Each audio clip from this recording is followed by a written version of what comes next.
In the grand theater of world literature, few adventures shine as brilliantly as those we bring to life.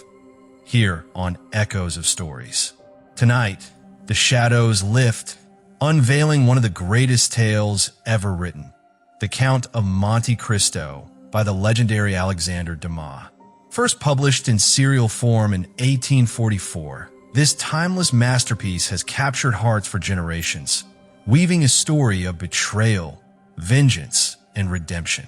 The version you're about to experience comes from the public domain archives of Project Gutenberg, faithfully preserved for all who seek its magic. And now, let the journey unfold. This is The Count of Monte Cristo, Episode 4. M. Nordier's foresight proved uncannily accurate, for events unfolded just as he had predicted.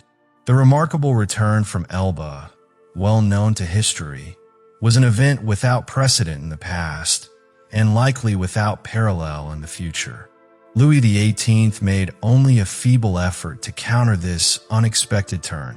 The fragile monarchy he had barely reconstructed wavered on its unsteady foundation, and at the mere signal of the emperor, the awkward union of old prejudices and new ideas collapsed entirely. As a result, Villefort gained nothing except the king's gratitude, a sentiment that, at such a moment, could be more harmful than helpful, and the decoration of the Legion of Honor, which he wisely refrained from wearing, though M. de Blocas had formally sent the brevet. Napoleon would likely have stripped Villefort of his post had it not been for Nordier's immense influence at court. The Girondin of '93 and the Senator of 1806 now protected the very man who, not long ago, had protected him. Even so, Villefort's entire influence barely sufficed to silence the dangerous secret Dantès had nearly revealed. The king's procureur was the only official removed from office, suspected of royalist sympathies. Barely had imperial power been re-established. Indeed, scarcely had the emperor re-entered the Tuileries, resuming his commands from the same private chamber where readers had last seen him, and even discovering Louis XVIII's half-filled snuff box still lying on the table, when unrest in Marseille flared again. Despite the authorities' efforts, the South rekindled its smoldering embers of civil conflict, ready to erupt in a violence far greater than the mere shouts and insults hurled at royalists who dared show themselves in public. This change of fortune greatly elevated the standing of the worthy shipowner Morel. While no one could call him all-powerful, his cautious and somewhat timid nature often led Bonaparte's most zealous supporters to accuse him of moderation. He now had enough influence to press a request on behalf of Dantès. Villefort, meanwhile, kept his position, but postponed his wedding until a more favorable time. If the emperor stayed on the throne, Gerard would require a different marriage alliance to advance his career. If Louis XVIII returned, the influence of M. de Saint-Méran, like his own, would be greatly strengthened, making the match even more advantageous. Thus, at this moment, the deputy procureur remained the chief magistrate of Marseille. One morning, his office door opened, and the name of M. Morel was announced. Any other man would have hurried to receive him, but Villefort, understanding the impression he wished to create, let Morel wait in the antechamber, though no one else was with him. The king's procureur was accustomed to making all visitors wait. After reading the newspapers for a quarter of an hour, he finally ordered that Morel be shown in. The shipowner had expected to find Villefort downcast, but instead found him exactly as he had 6 weeks earlier, composed, firm, and displaying that cold, impenetrable courtesy that so clearly marks the distance between the truly refined and the merely common. Morel had entered expecting the magistrate to be unsettled at the sight of him, yet instead felt a chill pass over himself upon seeing Villefort calmly seated at his desk, one elbow resting on the surface, his head supported by his hand. For a moment, Villefort seemed to have trouble placing him, and Morel stood silently at the doorway, nervously turning his hat in his hands. Recognition finally settled in, and Villefort motioned for him to approach, indicating that he should explain the reason for his visit. Morel began cautiously, regaining his confidence as he spoke. He reminded Villefort of an earlier plea made just days before the Emperor's landing on behalf of a young mate from his ship who had been accused of corresponding with Elba. What had recently been branded a crime was now considered a mark of honor. At that earlier time, Villefort had served Louis XVIII and shown no favor, his duty then. Now, serving Napoleon, it was equally his duty to protect the same man. Morel had come to learn what had become of the unfortunate sailor. Villefort summoned all his willpower to maintain control as he calmly inquired about the prisoner's name. Upon hearing it, Edmond Dantès, he would have preferred to face the barrel of a pistol than endure the sound of those words. Yet outwardly, he did not flinch.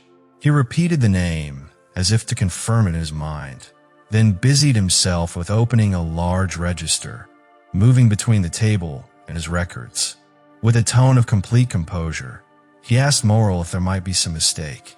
Had the shipowner been more perceptive, he might have questioned why the king's procureur discussed the matter personally instead of referring him to the prison governor or the prefect. But Morel, disappointed that he had not provoked any fear, noticed only what seemed like condescension. Villefort's calculated manner had worked. Morel assured him there was no mistake. He explained that he had known Dantès for 10 years, the last 4 of which the young man had served under him. He reminded Villefort that he had come 6 weeks earlier to plead for mercy, just as he came now to plead for justice. At that earlier time, the political climate had been harsh, royalists showing no kindness to Bonapartists. Villefort responded with an explanation of his former loyalties and his present acceptance of Napoleon's rule, which gave moral hope for Dantès. Turning the pages of his register, Villefort recalled the case. A sailor engaged to marry a young Catalan woman, accused of a serious offense. He reminded Morel that Dantès had been transferred to the Palais de Justice, after which a report was sent to Paris. Within a week, the prisoner had been taken away. Villefort suggested he had likely been sent to one of several remote fortresses or island prisons, from which he might one day return to command Morel's vessel. Morel questioned why the young man had not yet been released, noting that those imprisoned for supporting the current government should be freed at once. Villefort advised patience, explaining that the order for release must come from the same high authority that had ordered the detention, and that with Napoleon barely 2 weeks reinstated, official letters had not yet been issued. When Morel pressed for a way to hasten the process, Villefort revealed there had been no formal arrest, only a disappearance arranged without documentation, a practice governments had long used to ensure no trace remained to hinder their plans. Even under Napoleon, he explained, many prisoners were never officially registered. The apparent frankness dispelled any lingering doubts Morel might have had. Seeking guidance, Morel asked what action to take. Villefort advised petitioning the minister, acknowledging that most petitions went unread, but assuring Morel that one countersigned by himself would be seen. He offered to deliver it, declaring that Dantès, once guilty in the eyes of the state, was now innocent, and that it was his duty to secure the young man's freedom just as it had been his duty to condemn him. He invited Morel to sit and write as he dictated, urging speed, for too much time had already been lost. Morel agreed, mindful of the suffering Dantès might be enduring. Though the thought sent an involuntary shudder through Villefort, he had committed himself too far to turn back. Dantès had to be destroyed for the sake of Villefort's ambitions. The dictated petition portrayed Dantès as a key figure in Napoleon's return, his patriotic service exaggerated to ensure that any minister reading it would feel compelled to order his release. When it was complete, Villefort read it aloud and assured Morel he would handle the rest. He promised it would be sent that very day, with his own certification of its truth.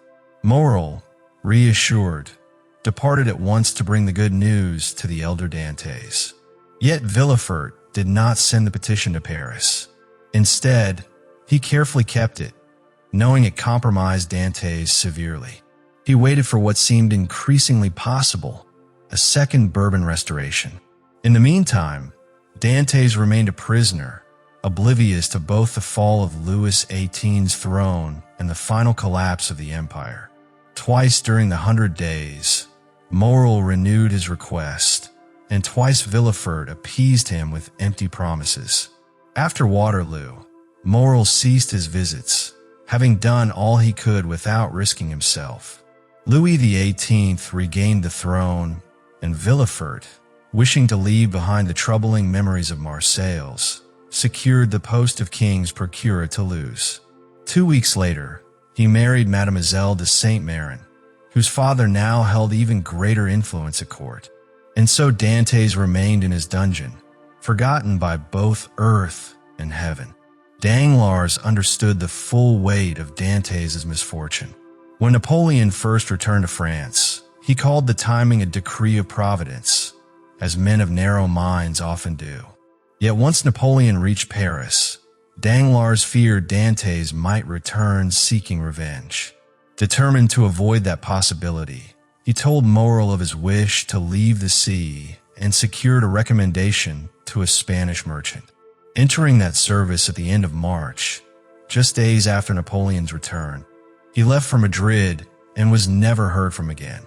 Fernand cared only that Dantès was gone, without troubling himself over the details.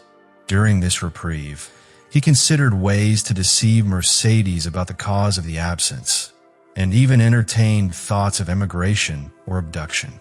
Often, he sat in silence on the summit of Cape Pharaoh, gazing toward the Catalan village and the city of Marseilles, scanning for the figure of the young sailor who was also, in his eyes, the harbinger of vengeance.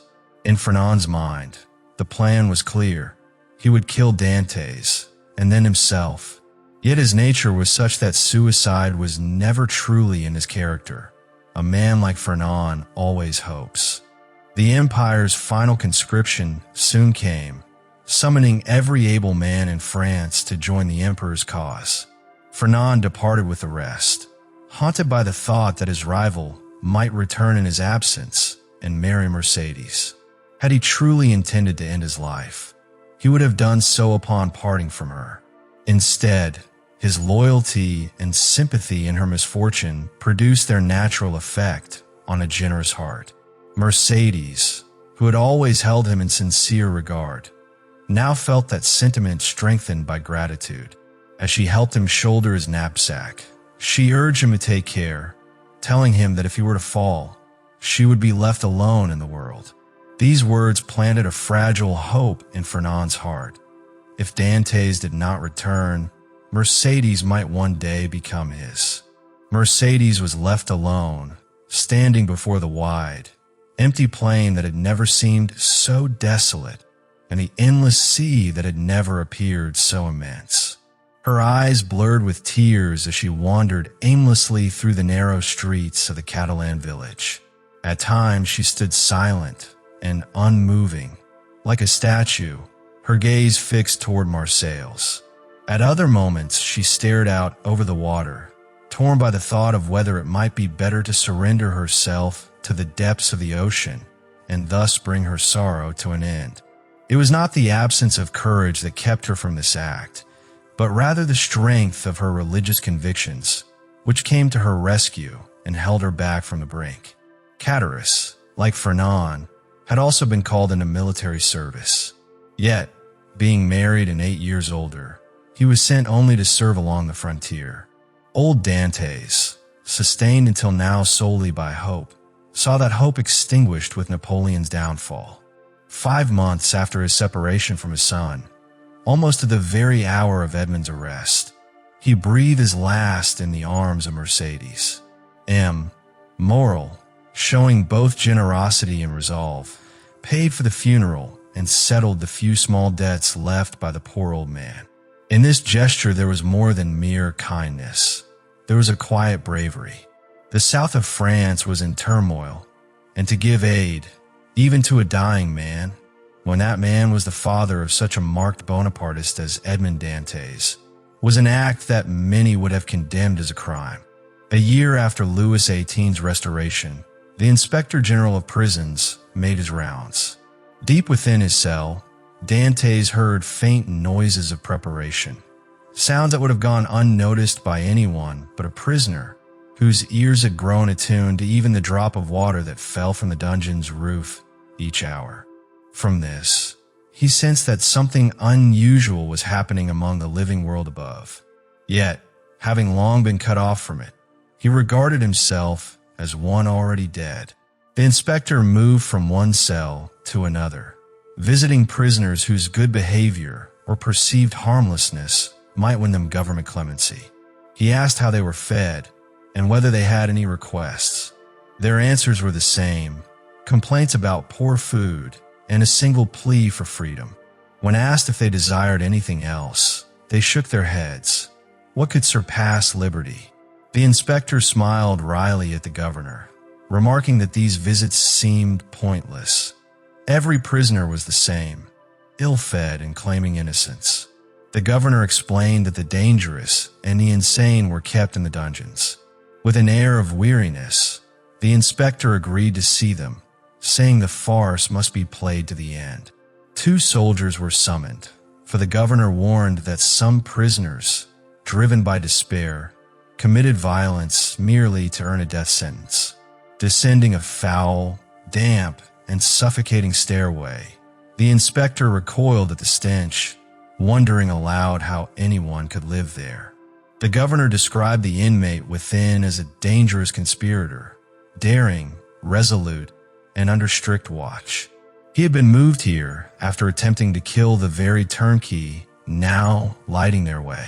The turnkey confirmed this, calling the prisoner worse than mad, a devil.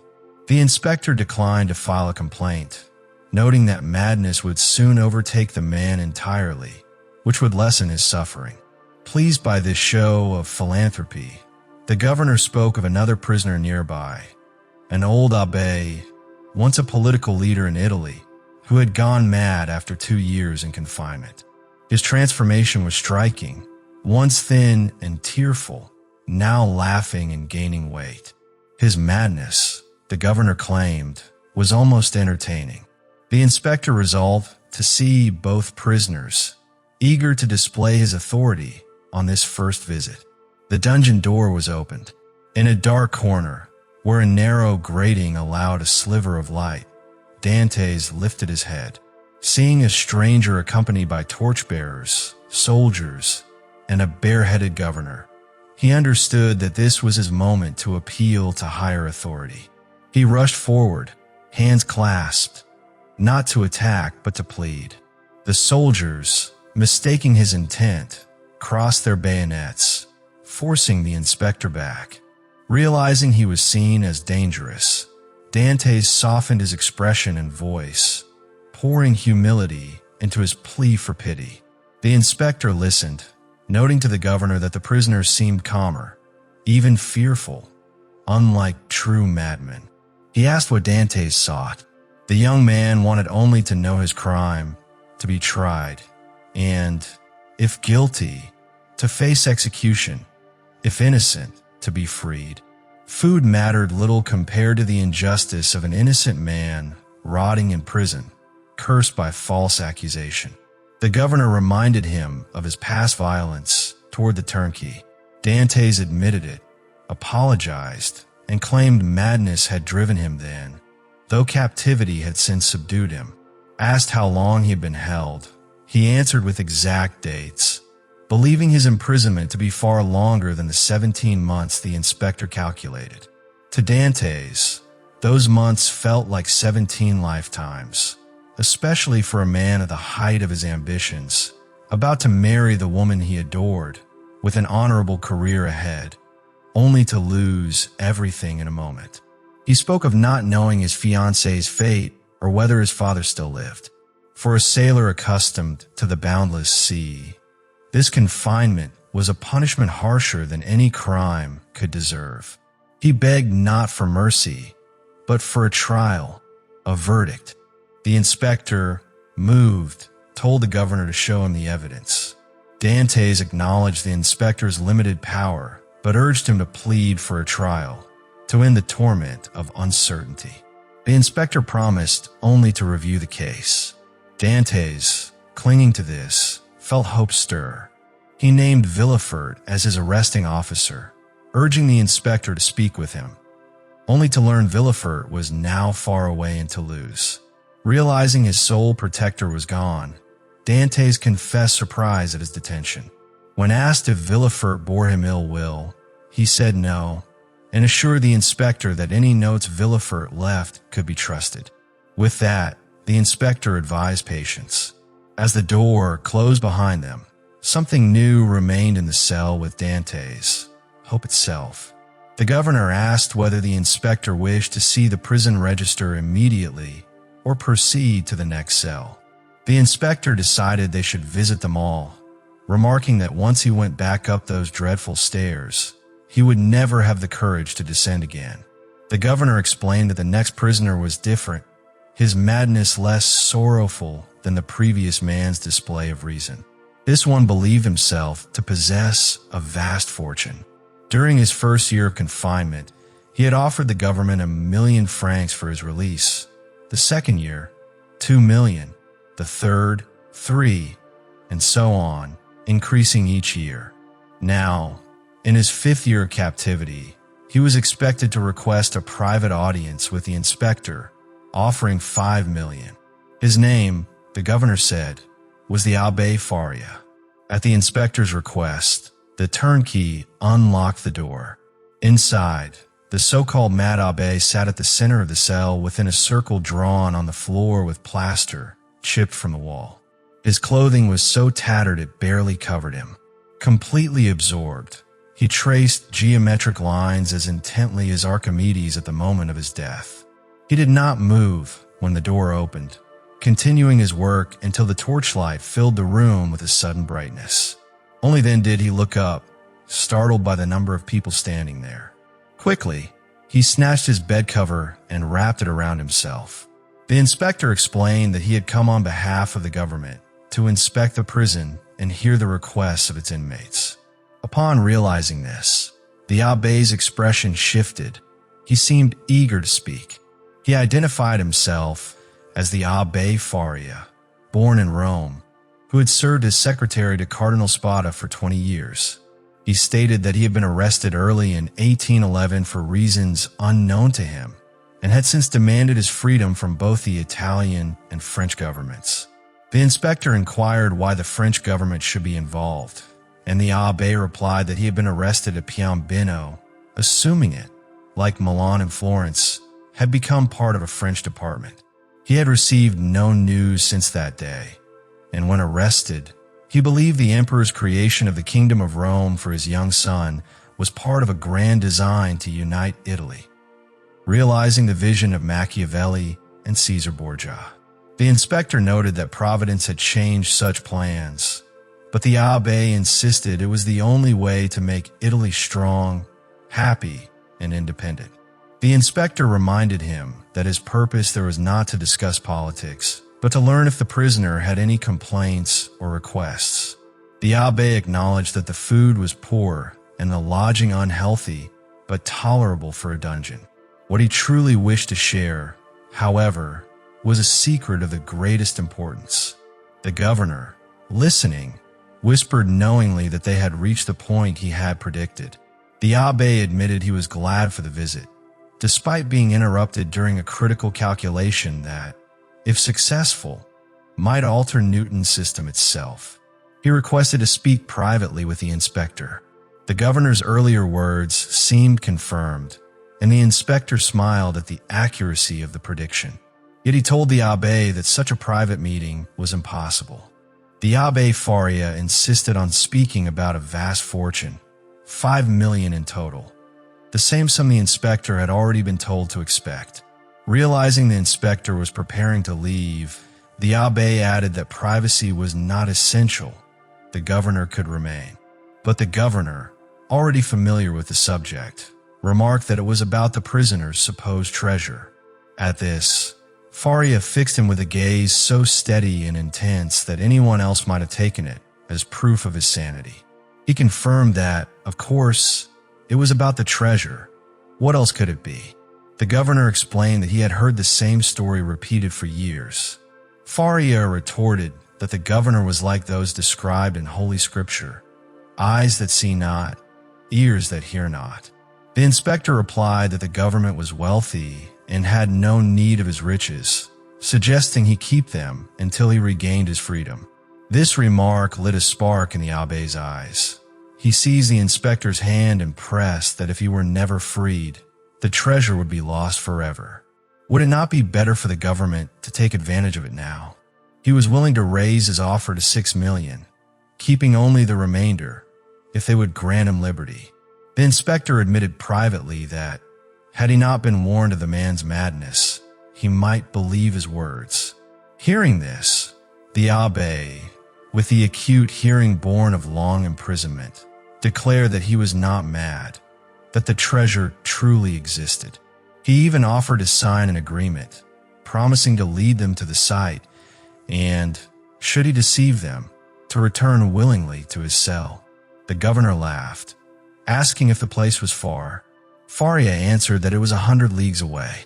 The governor noted the impracticality. If every prisoner could convince his guards to travel such a distance, escape would be easy. The inspector dismissed the idea as unoriginal.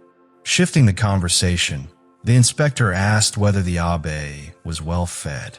Faria tried once more to bargain, swearing he would remain in his cell while they verified his claims, if only they would promise to free him when proven right. The inspector repeated the question, but Faria avoided answering, instead pointing out that there was no risk of escape. When the inspector pressed again, the abbe accused him of refusing both his gold and his liberty, vowing that God would grant the freedom man denied. With that, he threw aside his bed cover, returned to his place, and resumed his meticulous calculations. The inspector, curious, asked what the abbe was doing. The governor replied that he was counting his treasure. Faria met this remark with a look of deep contempt. The door closed behind them, ending the interview. The inspector wondered aloud whether the abbe had once truly been wealthy, or had only dreamed of it before madness claimed him. He concluded that if the man had indeed been rich, he would not now be there. So the matter ended for the abbe Faria. He remained locked in his cell, and the visit only reinforced official belief in his insanity. In ages past, rulers like Caligula or Nero, those seekers of treasure and pursuers of the impossible, might have traded liberty for such promised wealth. But modern kings, bound by the constraints of probability, lacked both the courage and the will. They feared the ears that overheard their commands and the eyes that examined their deeds. Once believed to descend from gods, shielded by birthright, they were no longer untouchable. For despotic governments, it has always been policy to ensure that the victims of their persecution never return to public view. Just as the Inquisition hid from sight those it had disfigured and tormented, so too does authority keep madness locked away, transferring it only to dark, forgotten hospitals where doctors see not a man or a mind, but only a broken shell delivered by the jailer's hand. The madness of the Abbé Faria, born within prison walls, condemned him to captivity without end. The inspector kept his promise to Edmond Dantès. He reviewed the prison register and found an entry about him. It described Dantès as a violent supporter of Bonaparte who had actively taken part in the return from Elba, warning that the highest level of watchfulness and caution must be exercised with him. The handwriting of this note was different from the rest, revealing that it had been added after his imprisonment. Unable to challenge such an accusation, the inspector simply wrote his conclusion that nothing could be done. This brief visit stirred a new sense of hope within Dantès. Until that moment, he had not kept track of the date, but now, using a small fragment of plaster, he scratched the date, July 30th, 1816, onto the wall and began marking each passing day so he would never lose his count again. Days turned into weeks, and weeks into months, yet Dantès continued to wait. At first, he believed he would be freed within 2 weeks. When that period ended, he assumed the inspector would act only after returning to Paris, which would not happen until his circuit was complete. He extended his hope to 3 months. 3 months passed, then another 6. Eventually, 10.5 months slipped away without the slightest change in his fate, and Dantès began to wonder if the inspector's visit had been nothing more than a dream, an illusion born of desperation. A full year later, the prison governor was reassigned to take charge of the fortress at Ham. He brought several of his subordinates with him, including Dantès' jailer. A new governor took over, but rather than learning the names of the prisoners, he chose only to memorize their numbers. This grim fortress contained 50 cells, and each prisoner was now identified solely by the number of the cell they occupied. The young man who had once been Edmond Dantès was now known only as number 34. Dantès endured every stage of torment that a prisoner in suspense could possibly face. At first, he clung to the pride of knowing he was innocent, a pride fueled by the hope of justice. But slowly, doubt began to creep in, making him question even his own innocence. This shift in his thoughts gave some credibility to the governor's belief that his mind was unbalanced. As his pride crumbled, he no longer directed his pleas to God, but to men, forgetting that God is often the last refuge for the unfortunate when all other hopes have been stripped away. He begged to be moved from his current cell to another, even if it were darker and deeper, for any change, however unpleasant, was still a change. Such a shift might at least offer a distraction. He asked to be allowed to walk outside, to breathe fresh air, to have books or writing materials. None of these requests were granted, yet he kept making them. He began speaking to the new jailer, though this man was even more silent than the last. Still, to speak to another human being, even one who offered no reply, was something. He even spoke just to hear the sound of his own voice, for when he tried talking to himself in solitude, that sound had frightened him. Before his imprisonment, Dantès had always recoiled at the thought of being among criminals, thieves, vagabonds, and murderers. But now he longed to see other faces besides that of his jailer. He even wished for the life of the galley slaves, with their degrading uniforms, iron chains, and the burn marks on their shoulders. At least they breathed the open air and saw one another. To Dantès, they now seemed fortunate. One day, he asked the jailer for a companion, even if it was the mad abbé. Though hardened by years of witnessing human suffering, the jailer felt a flicker of pity and carried the request of prisoner number 34 to the governor. The governor, however, assumed it was an attempt to conspire or escape and refused. With all human means of help exhausted, Dantès finally turned to God. Old prayers he had learned from his mother came back to him, each word holding new meaning. In happier times, prayer had seemed a mere collection of phrases, but now, in his misery, he felt the depth of its language. He prayed aloud without fear, falling into an almost ecstatic state. He recounted every action of his life before the Almighty, setting himself tasks to fulfill. At the end of each prayer, he repeated a plea, more often spoken to men than to God, asking forgiveness for his own faults as he forgave those who had wronged him. Yet despite the sincerity of his prayers, his prison doors remained shut. Darkness, both physical and spiritual, settled over him. Dantès was a man of simple thoughts, with little formal education, and so, in the silence of his cell, he could not wander through the grand visions of history or imagine the splendor of lost civilizations. His own past was brief, his present unbearable, and his future uncertain. 19 years of light, now confined to endless darkness. His powerful spirit, that could have soared through memory and imagination, felt trapped like an eagle in a cage. He obsessed over the single idea that his happiness had been destroyed by a cruel, senseless fate. He turned this thought over and over in his mind, devouring it like the vengeful Ugolino gnawing the skull of Archbishop Roger in Dante's Inferno. The fervor of prayer gave way to violent rage. He cursed so fiercely that even his jailer recoiled, and he hurled himself against the prison walls. Every minor irritation, a grain of sand, a piece of straw, or even a breath of air, could send him into a fit of fury. His mind returned again and again to the letter Villefort had shown him, every word burning in his memory like the ominous writing on Belshazzar's wall. He convinced himself it was not divine punishment, but human malice that had condemned him to such misery. In his thoughts, he devised the most horrific tortures for his unknown enemies. Yet all seemed insufficient, for death followed torture, and death at least brought the gift of unconsciousness.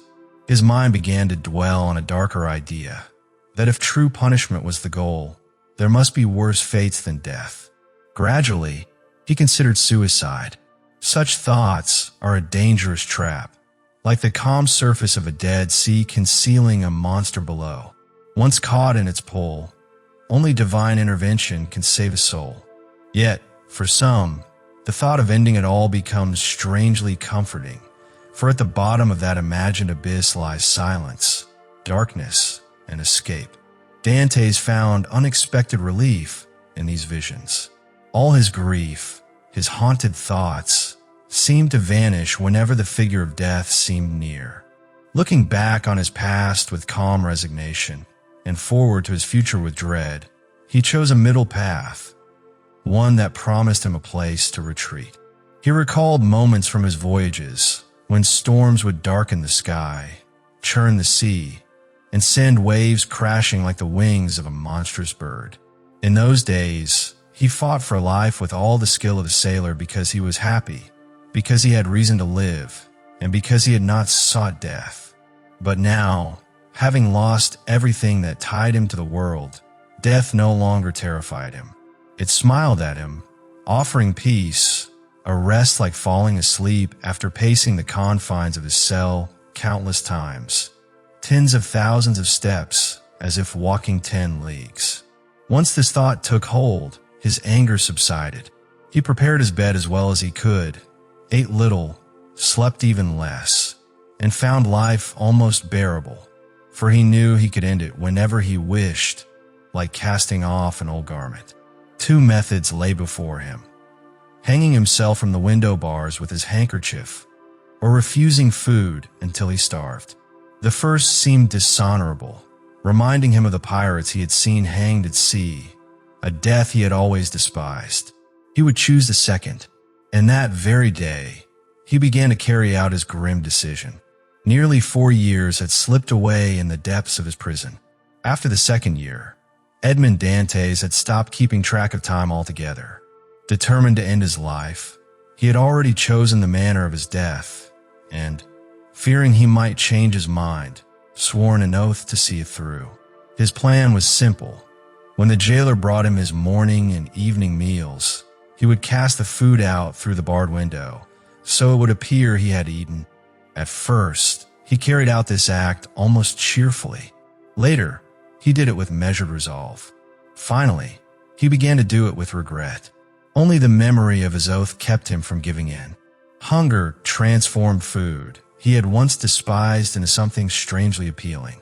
He would hold the plate for long moments, staring at the unappetizing meat, the spoiled fish, the coarse, moldy bread. In those moments, the last pull of life fought against the iron grip of despair. His cell seemed less oppressive, his fate less certain. He was still so young, barely 24-25, and could have decades ahead.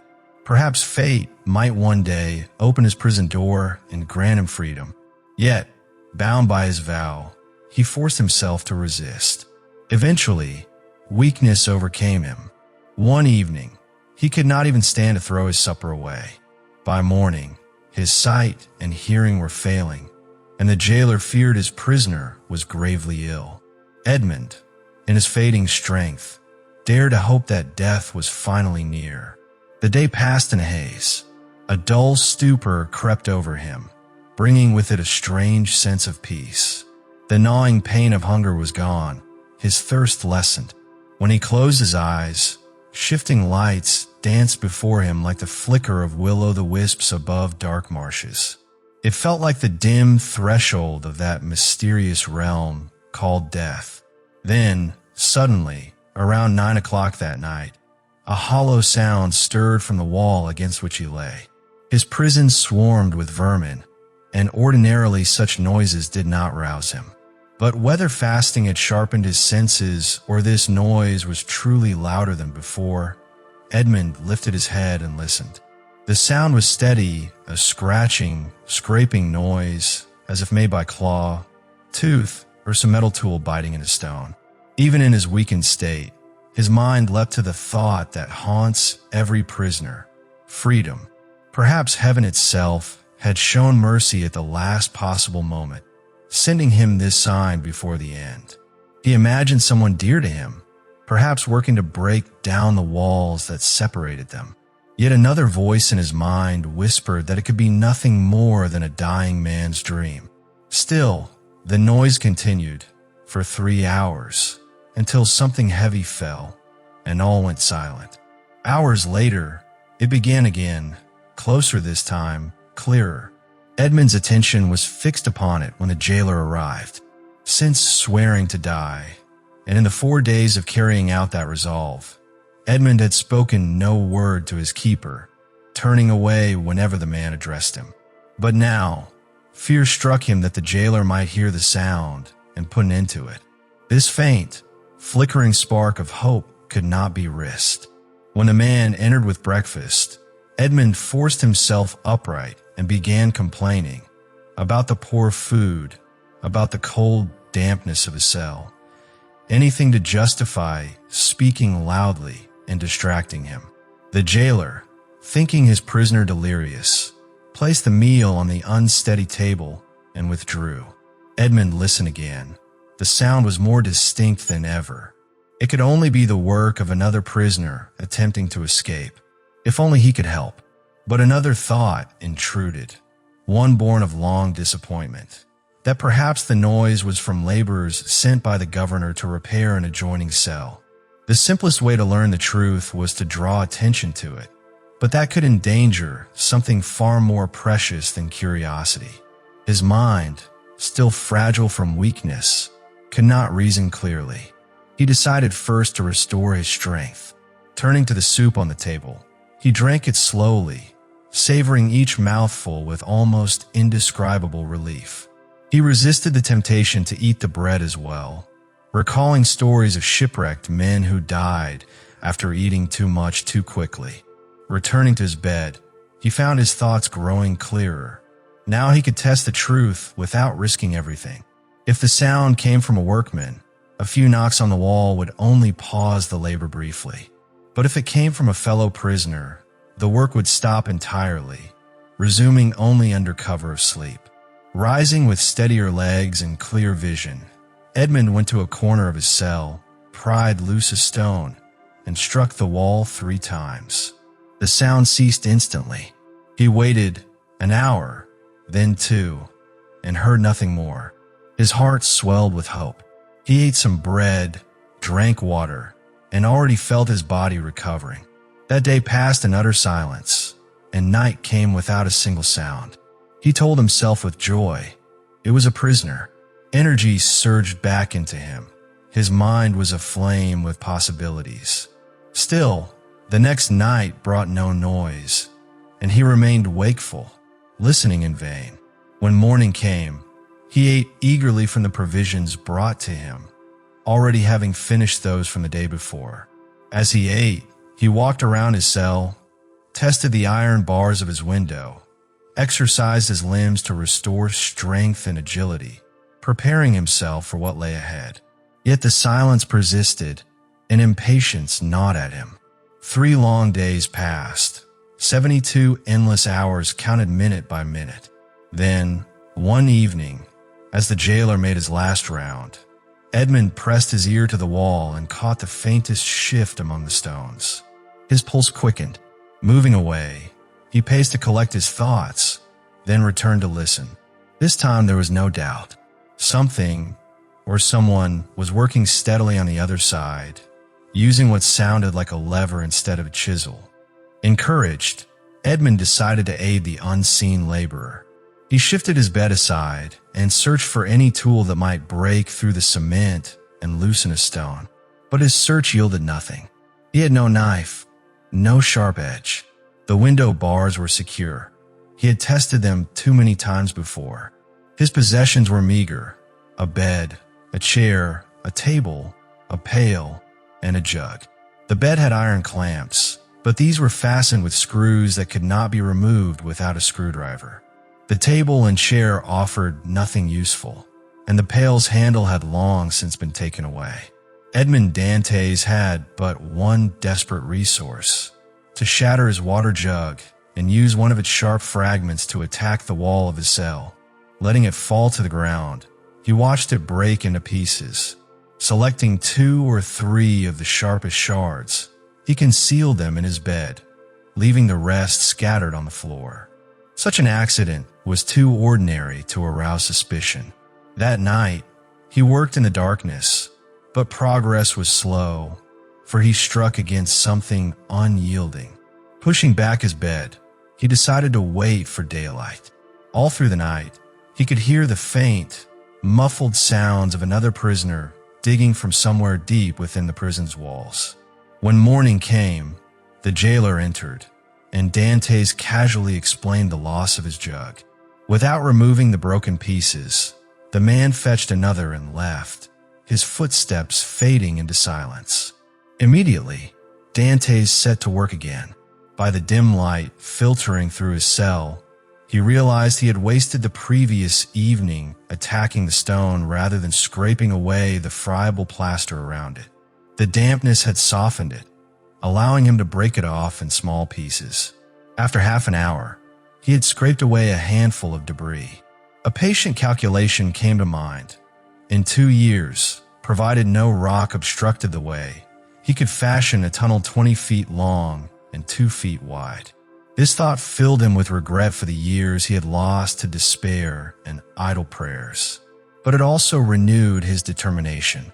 Within 3 days of cautious labor, he had cleared away the cement and exposed the rough stonework beneath. Embedded among these were large, hewn blocks placed for strength. One of these now stood in his way. His nails proved useless, and the jug fragments broke under the strain. After an hour of futile effort, he paused in anguish. Just as hopelessness threatened to overtake him, an idea flashed in his mind. His soup was always brought in an iron saucepan, a vessel large enough to serve both him and the mysterious fellow prisoner. The handle, made of solid iron, could serve as a lever. That evening, by chance, the jailer broke Dantès' wooden plate. With nothing else to serve the soup in, he agreed to leave the saucepan overnight. Suppressing his excitement, Dantès waited an hour after eating, in case the man returned. Then he removed his bed, inserted the saucepan handle between the hewn stone and the surrounding rubble, and began to pry. The stone shifted, and by the end of the hour it came free, leaving a cavity 1.5 feet in diameter. Carefully hiding the debris beneath the dirt in the corner, he worked tirelessly until dawn. The stone was replaced, the bed pushed back, and the cell restored to its usual state before breakfast arrived. From that day onward, the jailer left him the saucepan permanently. Dantès felt an overwhelming gratitude for the simple piece of iron, knowing it was the key to his escape. Though the mysterious worker on the other side had fallen silent for 3 days, Edmond's resolve only hardened. That evening, he extracted more plaster and stone, working without pause, until his tool struck something smooth. Feeling it with his fingers, he discovered a beam blocking his way. It would be necessary to dig above or below it, a complication he had not anticipated. In that moment, fatigue and despair threatened to return. Inwardly, he cried out to God, pleading not to be abandoned, not to be left to perish in hopeless isolation after having been denied both freedom and death. From beneath the earth, a hollow, sepulchral voice reached Edmond's ears, asking who could speak of both God and despair at once. The sound froze him where he knelt, his hair standing on end. It was the first human voice, other than his jailers, that he had heard in 4 or 5 long years. To him, a jailer was not truly a man, but a living barrier of flesh and bone, reinforcing the prison's oak and iron. Startled but desperate for connection, Edmond called out in heaven's name, begging the unseen stranger to speak again, even though the sound terrified him. A cautious exchange followed. Names, origins, years of confinement. Edmond revealed himself as a young French sailor, imprisoned since February 28, 1815, accused of aiding the emperor's return. The voice, belonging to one who called himself simply Number 27, admitted to being there since 1811. Edmond shuddered at the thought. For more years in darkness than even his own suffering. But then came disappointment. The stranger confessed he had miscalculated his escape route, tunneling into the wrong wall, 15 feet from his intended destination. He had hoped to reach the sea, swim to one of the nearby islands, and be free. Now that plan was lost. Number 27 advised Edmond to stop digging, to hide his work, and to wait. Desperation seized Edmond's heart. He swore, as a Christian, that he would never betray the stranger to the guards. If abandoned, he would end his life against the stone walls. Something in his voice must have convinced the man, for he hesitated, then admitted that Edmond's youth reassured him.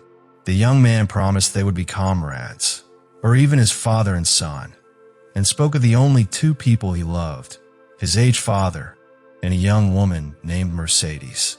Moved by the sincerity, the stranger agreed to meet him the next day. Edmond's spirit soared. He would no longer be alone.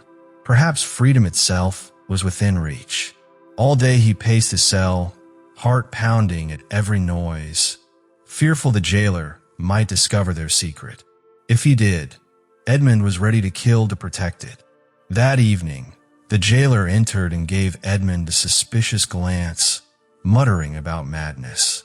Edmond stayed silent, guarding his secret. Night passed without contact, but at dawn the next day, 3 sharp knocks came from behind the wall. His heart leapt. The jailer was gone for the day. They had 12 full hours. Almost immediately, the floor beneath Edmond's hands gave way. Stones and earth fell through into a hidden passage. From the depths, a man emerged. First his head, then shoulders, then the rest of his body, springing lightly into Edmond's cell. The long-awaited moment had arrived. Overcome with emotion, Dantès grasped the man he had so longed to meet and nearly carried him toward the small window, hoping the dim light that filtered through the iron grating might reveal his features more clearly. The newcomer was of small stature, his hair whitened not so much by age as by years of suffering and sorrow. His deep-set eyes, sharp and penetrating, lay beneath heavy gray brows, while a long, still dark beard reached down to his chest. The thin face was etched with deep lines of care, its bold features bearing the unmistakable stamp of a mind accustomed to constant intellectual exertion rather than physical labor. Beads of perspiration glistened upon his forehead, and his clothing hung in tatters, so worn that the original design of the fabric could only be guessed at. Though he seemed to be around 60 or 65 years old, there was a briskness and vitality in his movements suggesting that age had been hastened more by captivity than by time itself. The warmth of Dantès' welcome rekindled in the elder man a glow of human connection, long chilled by isolation. Yet, beneath his gratitude, he must have felt the bitter sting of realizing that, instead of finding the path to freedom he had hoped for, he had stepped into another prison cell. Almost at once, he turned his attention to a matter of urgency. determining whether the traces of his entry could be erased. The future, he knew, depended on their jailers remaining completely unaware of this breach. Moving to the opening, he stooped, lifted the heavy stone with surprising ease, and set it back into its place. He noted that Dantès had removed it rather carelessly, though he understood the young man had no tools to help him. Dantès, astonished, learned that the stranger possessed tools he had made himself, everything except a file. The man showed him a chisel, its sharp blade fixed into a handle of beechwood, crafted from one of the clamps of his bedstead. With that single tool, he had carved out a tunnel nearly 50 feet long. Dantès was startled by the distance, but the elder quickly warned him to speak softly, explaining that in such prisons, guards were sometimes stationed outside cells to overhear prisoners' conversations. The stranger described his miscalculation.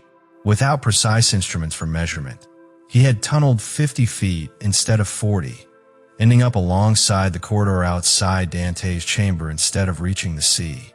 The corridor, unfortunately, opened onto a courtyard filled with soldiers. Dantès pointed out that the cell had 3 other sides, but the elder prisoner knew them well. One wall pressed against solid rock, an impossible barrier even for 10 miners working for years. Another adjoined the lower rooms of the governor's quarters, which would only lead to lock-up cellars, and the final wall held the narrow loophole window. The man dragged the table beneath the window and indicated for Dantès to climb. The young man complied, bracing himself against the wall and offering his hands. With surprising agility for his age, the stranger stepped onto the table, then into Dantès' hands, and finally onto his shoulders. Stooping under the low ceiling, he pushed his head between the iron bars for a clear view. Moments later, he withdrew sharply. He had seen exactly what he expected, an open gallery patrolled by soldiers day and night. He concluded there was no possibility of escaping through Dantès' cell. When pressed for hope, he accepted the reality with calm resignation, uttering that the will of God must be done. His composure in abandoning such long-cherished hopes left Dantès in awe. The young man, eager to know more about him, asked who he was. The stranger introduced himself as the Abbé Faria, imprisoned in the Château d'If since 1811, after 3 years in the fortress of Fenestrelle. He recalled how, at the time of his transfer, Napoleon had been blessed with a son, named King of Rome in his cradle. Faria could not have foreseen that, only 4 years later, the emperor's power would collapse. He now learned from Dantès that Louis XVIII, brother of Louis XVI, ruled France. Reflecting on the turns of fate, he compared this change to the cycles of English history. Monarchs replaced by revolutionaries, and revolutionaries replaced by monarchs, until liberty slowly emerged. He prophesied that Dantès, being young, might live to witness similar transformations. At times, Faria confessed, he forgot he was a prisoner at all, his mind transporting him beyond these walls. As for his arrest, it had come because, years earlier, he had dreamed of uniting Italy into one strong empire, rather than leaving it divided among petty rulers. Believing he had found a leader for this cause, he was betrayed instead. The plan had failed for others before him, and even Napoleon had been unable to achieve it. Italy, he concluded sadly, seemed fated to misfortune. Dantès, though unable to grasp risking one's life for such ideals, pressed on with his questions. He asked if Faria was the priest rumored to be ill, perhaps even mad. The abbé, with a bitter smile, admitted he was indeed regarded as the mad prisoner of the Château d'If, permitted for years to entertain visitors with his supposed insanity. When asked if he had given up all hope of escape, Faria replied that he had accepted its impossibility, believing it wrong to pursue what Providence had clearly denied. Dantès urged him not to give up, suggesting another attempt in a different direction. But the old man explained the years of labor it had taken to make his tools, to chip away the stone inch by inch, to hide the debris by filling his staircase well until it was now completely blocked. He had carefully rationed his strength, expecting success, only to find all his hopes shattered. With calm finality, he repeated that nothing would persuade him to attempt such a venture again. Dantès lowered his head, not wanting the other man to notice that the joy of having a companion outweighed the sympathy he felt for the abbé's failed plans. The abbé sank down upon Edmond's bed, while Edmond remained standing. Until that moment, escape had never once crossed his mind. Some things seemed so utterly impossible that the mind refused to dwell on them. To dig beneath the ground for 50 feet, spending 3 years on the effort, only to emerge at the edge of a cliff hanging over the sea, to plunge into the waves from 50, 60, or even 100 feet, risking being shattered against the rocks. This if one was fortunate enough to avoid the sentinel's gunfire. And then, even after all that, to swim at least 3 miles to shore. These were dangers so overwhelming that Dantès had resigned himself instead to death. Yet the sight of an old man clinging to life with such desperate courage stirred something within him. It gave his thoughts a new direction and inspired fresh determination. Here was someone older and less strong than himself, who had attempted what Dantès had never dared to imagine, failing only because of a miscalculation. This same man had shown incredible patience and persistence, creating tools for such an extraordinary undertaking. If another could do it, why cannot Dantès? Faria had dug 50 feet. Dantès would dig 100. Faria, at 50 years old, had given 3 years to the task. Dantès, half that age, would devote 6. Faria, a priest and a scholar, had been willing to risk his life swimming 3 miles to the islands of Dôme, Retano, or Le Maire. How then could a hardy sailor and skilled diver like Dantès hesitate? He had often plunged to the ocean's depths for bright coral branches, staying in the water twice as long as the swim would require. In that moment, he resolved to follow the example of his determined companion, convinced that what had been done once could be done again. After a long moment of silent thought, the young man's mind raced with an idea he believed could help. The corridor Faria had tunneled from his cell ran parallel to the outer gallery and lay no more than 15 feet away. If they could create a side opening midway, forming, in a way, the upper arm of a cross, they might break through into the gallery. From there, they could confront the guard, overpower him if needed, and escape. All it would take was courage, which Faria had in abundance, and strength, which Dantès could provide. As for patience, Faria had already proven his. Now it would be Dantès' turn, but the abbé's thoughts were different. His courage was not the kind that sought to take a life. He had no trouble damaging stone walls or wooden staircases, for that was waging war against circumstances, not against men. Yet the thought of killing, even in the pursuit of freedom, was something he could not accept. This surprised Dantès, who could not imagine hesitating when liberty was at stake. Faria reminded him that perhaps he, too, had been guided by an instinctive repulsion from such acts. Why else had he never struck his jailer down, stolen his clothes, and tried to flee? It was, the abbé explained, because in certain things, human nature itself keeps a person from stepping beyond the line of moral duty. Faria spoke of how he had considered every famous escape on record during his imprisonment. Few had succeeded.